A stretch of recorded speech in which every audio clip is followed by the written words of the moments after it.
committee investigating the deaths that happened in Shakahola has held a meeting with Supreme Council of Kenya Muslims SUPKEM.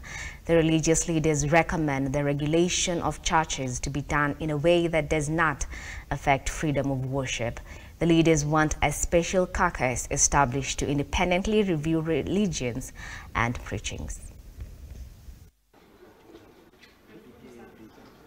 The Supreme Council of Kenya leaders SUPKEM, appearing before the Senate committee investigating the countless deaths that occurred in Shakahola, strongly oppose the government's plans to regulate churches in unison, saying that it will be difficult because each religion has its laws. We don't want the state to get into the space of religion because the state has no religion.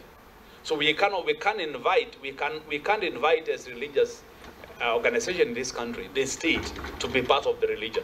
The leaders saying that while Mackenzie carried out killings through extremist teachings of fasting to death, fasting is one of the pillars of the Islamic religion. And as a result of Mackenzie's acts, the leaders have provided recommendations to the committee, one of which is not to pass laws that will compromise the freedom of worship. Religions should have their own controls and checks.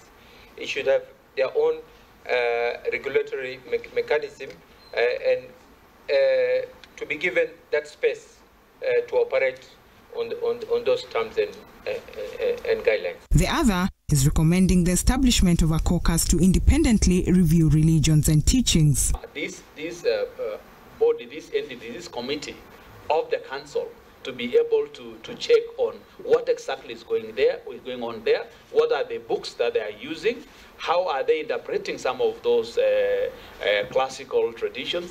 The Union of Churches and Preachers in the country, CCAK, through their chairman Hudson Deda, has asked the Interior CS Kithure Kindiki to stop blaming the churches and pastors in general for the Shakahola Kilifi tragedy. We are not happy the way the church is being treated in this country, because we are wondering why we have wholesale condemnation when we have an issue of one individual like what is happening in Shakahola on Mackenzie. And they begin to generalize pastors and servants of God. Audrey Cherotich, Look Up TV.